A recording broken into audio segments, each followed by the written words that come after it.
Oh, look, let's be very clear. This isn't about Hunter Biden's white privilege. It's about Hunter Biden's Democrat privilege.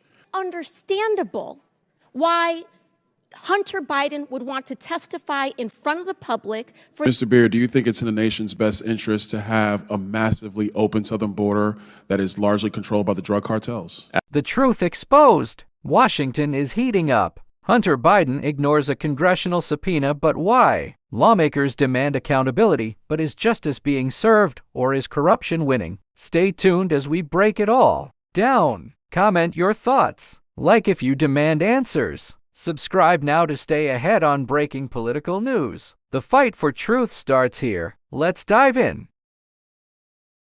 Oh, look, let's be very clear. This isn't about Hunter Biden's white privilege. It's about Hunter Biden's Democrat privilege.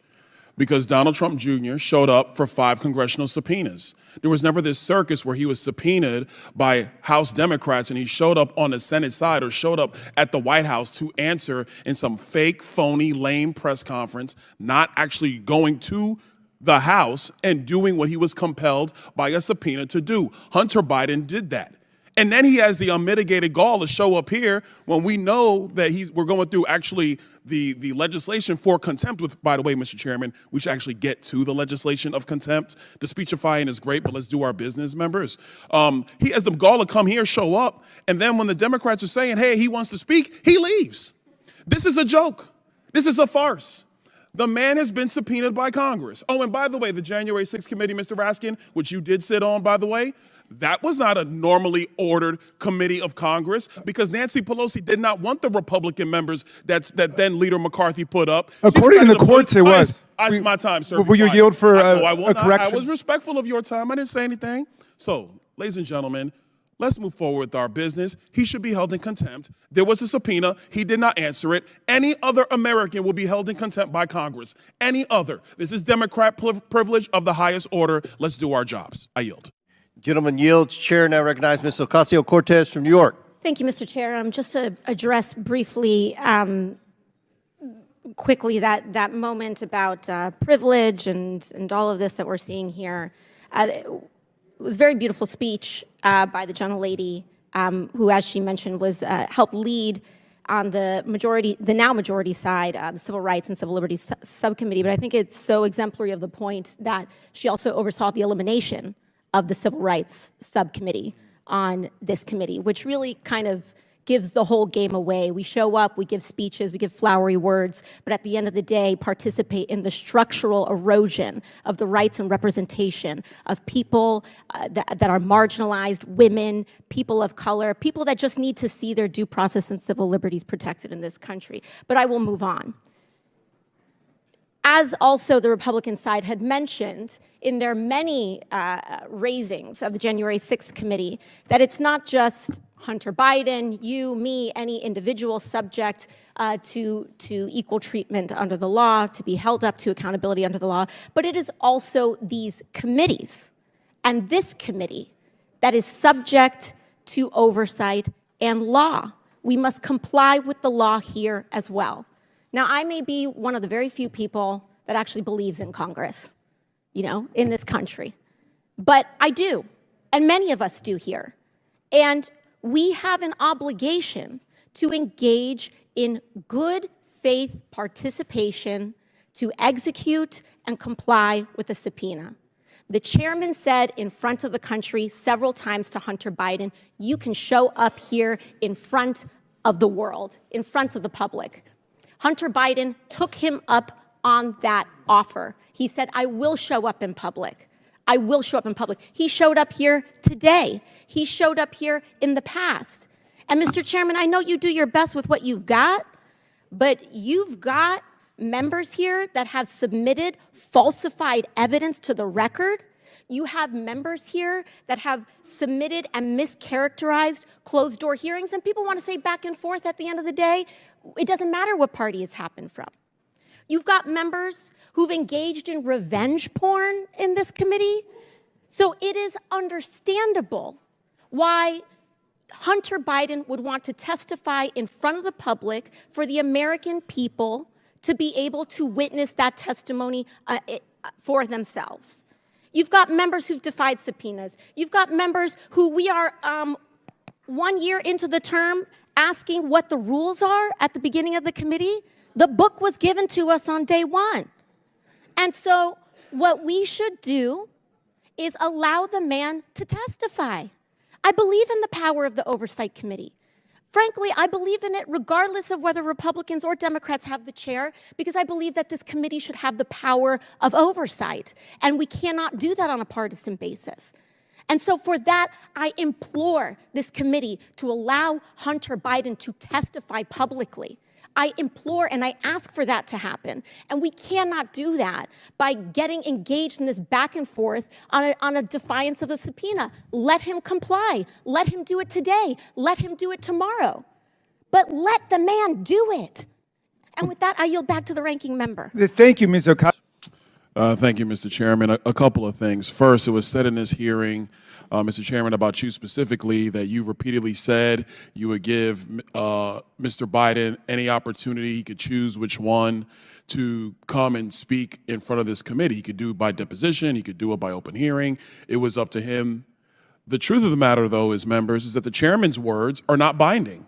Like, no other member's words of Congress are really not binding. The binding article. Point of order. Does the chairman agree with that? Point of order. Does the chairman agree? Are you going to restore my time? Point of order. Just point of order. Okay. Does the chairman agree that the chairman's words are not binding on the committee? That's not a point of order. It has nothing to do with the order of this hearing. Thank you. Can I go back to 4 minutes and 34 seconds? That's where I was before I was interrupted by Mr. Raskin. Yes, reset the Thank clock. you. Thank you. What is binding is the actual written document, the written language in the subpoena, because a subpoena from this committee is also signed off on by the clerk of the House. That is the binding document that matters here. That is what governs. That's number one. Number two, that was said in this hearing. It was said that our witnesses said that there was no basis for an impeachment. But remember, members on the Democrat side of the aisle, what was said by Mr. Turley at the time was that there was plenty of evidence for the continuation of an impeachment inquiry. And the purpose of that hearing was the relevance basis for an impeachment inquiry. The House has now voted for an impeachment inquiry. And one of the first things that the House did after the vote of an impeachment inquiry was to subpoena Hunter Biden to appear. Hunter Biden has evaded that subpoena. So flagrantly did he evade it that he decided to show up at the Senate side to give a press conference, and Eric Swalwell, a member of the House, helped him get that time on the Senate side to give a press conference. That's a flagrant violation of a congressional subpoena. Secondarily, he has the gall to show up here when we're actually discussing contempt. And he didn't stay.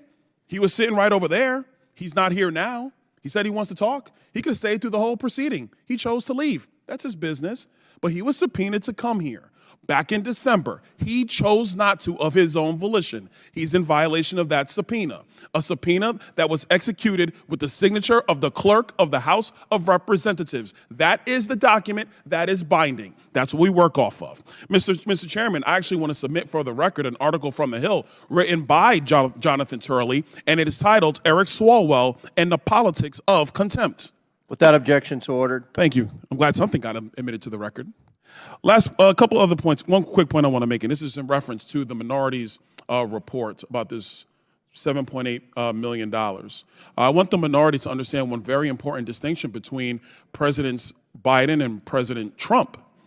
President Trump has an international real estate portfolio that he has amassed over decades. I'm quite sure if you go back through all of the hotel receipts before he was president of the United States, that you had foreign dignitaries staying at Trump hotels all across the world. Will the gentleman yield? I'm not going to yield, Mr. Raskin. I'm making a point because they're actually very nice hotels. They look good.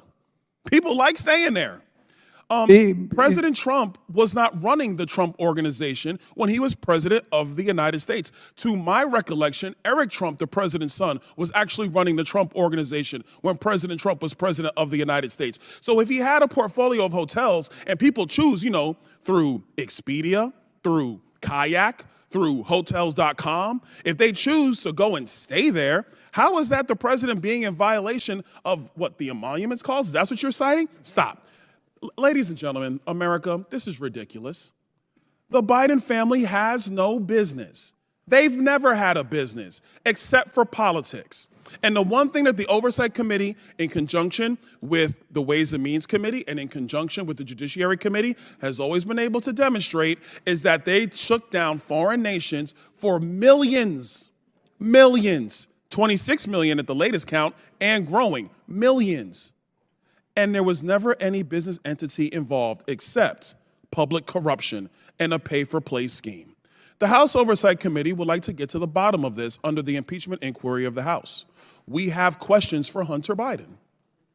We issued a subpoena for him to answer said questions. He ignored a congressional subpoena as a private citizen. There are many attorneys on the other side of the aisle. If you had one of your clients in your private practice ignore a congressional subpoena as a private citizen, you would advise them not to, because they would be held in contempt and they would actually be punished by the Department of Justice. So I find it interesting to see today. Yield so I I'm can not going to respond? yield, Mr. Goldman, because I had a question for you earlier. You didn't want to take my question, so I'm not going to take yours. Thank you. So, in closing, I will say, private citizens, yes, they have a responsibility to answer congressional subpoenas. They do. Hunter Biden had it, and he was flagrant. He decided to give a press conference. So we're going to do this business, and he should be held in contempt by the full House of Representatives. I yield back. Recognize Mr. Donald from Florida. Thank you, Mr. Chairman. Gentlemen, thank you for coming out today. Really appreciate it.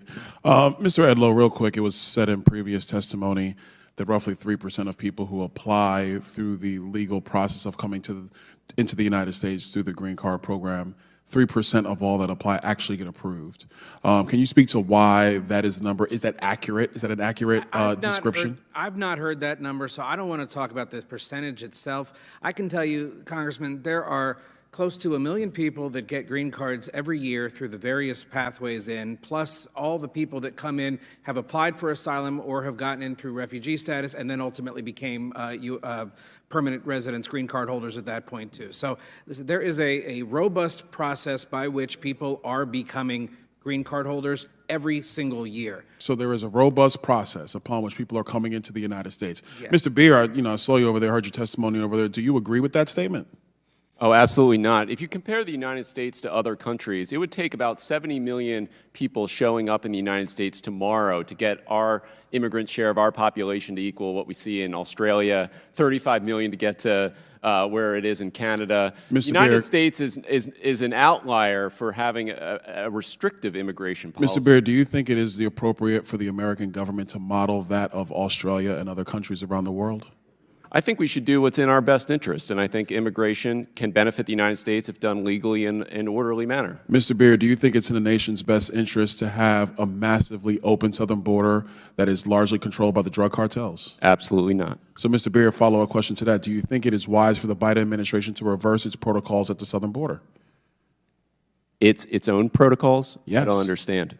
Why would it reverse its own protocols? Well, let's go back. You just said that the current situation at the southern border is not in the nation's interest. It is not wise for the nation to have that. Yep. And since the basic predicate of this hearing, by any objective measure, is that the policy prescriptions by Joe Biden since he became president has led to a massively open southern border, do you believe it's in the nation's interest for President Biden to reverse course on his policy prescriptions when he became president on January 20th, 2021? I don't agree with the premise. His policies didn't cause this. So his policies have not allowed for 3 million entrants into the country through wide open asylum and association from detention? Sure, people definitely came. I don't dispute the numbers. Do you deny Biden's policies didn't Do you cause deny it to the happen. fact that the drug cartels are going to make $12 billion a year trafficking people into the United States? We should defund the cartels by letting people come to this country legally. Then they wouldn't have to hire a cartel member. Mr. Beer, how would they cross the southern border, which is largely controlled by the drug cartels on the Mexican side of the border? Would get on a How would they plane. trespass that? They would get a visa and get on a plane. So what you're advocating for is that the policy of the United States of America is that people can basically hop an airliner and come to the United States of their own volition and free will? If they get vetted by the U.S. State Department, what's wrong with that? Do you believe the U.S. State Department has the capability of vetting that many people? Absolutely. All legal immigrants are paying fees in order to get vetted They want to be vetted. Mr. They're Beer, desperate to get we are time talking to about the apply, same become State legal. Department under Tony Blinken that couldn't evacuate 10,000 Americans from Afghanistan, that couldn't evacuate Americans out of Israel, where you had members of Congress go over to Israel to get 246 Americans out because the State Department was busy sending text messages and dropping voicemails into people's cell phones. That U.S. State Department can process millions of people coming into the United States. Yeah, I mean, certainly the State Department has its challenges, but if you look at where it started at 83% visas being cut by the last administration, I mean, they gutted the State Department's visa processing, which is why they were not able to get Afghans out of Afghanistan. Mr. B, I have a final question for you. We'll leave Afghanistan for another day. I disagree with you, but we'll leave that. I have a separate question for you. Do you believe the United States' current policy with respect to work authorizations, Medicare, public charge, essentially public charge doctrine with Joe Biden's administration changed from the Trump administration? Do you believe that would only juice immigration into the United States if people coming to apply for asylum directly through the U.S. State Department? That it would only increase the influx of people because they would be able to take advantage of the vast amount of the welfare state in the United States of America? Do you think it would bring more immigrants or less immigrants? Look, I don't support immigrants being on welfare. I mean, I'm not exactly sure what the question is. I think the city of New York has unfortunately decided to put everyone up in a hotel room and make their taxpayers pay for it. That's a bad choice for them. That's not the federal government has a limited role in deciding what New York State's or New York City's policies are. So real quick question, sorry, Chairman, real quick question, quick follow-up to that. And I'll ask all three of you, actually. If you're gonna have open borders, can you have a welfare state at the same time? Mr. Redlow? No. Mr. Holman? No. Mr. Beer? It's got to be restricted, and it is. Our legal immigration system restricts benefits to new legal permanent residents for 5 years. Mr. Beer, I would strongly disagree with you because people are getting a lot of benefits the second they come into the United States of America, and it is wrong. I yield back, Mr. Chairman. Gentleman yields back.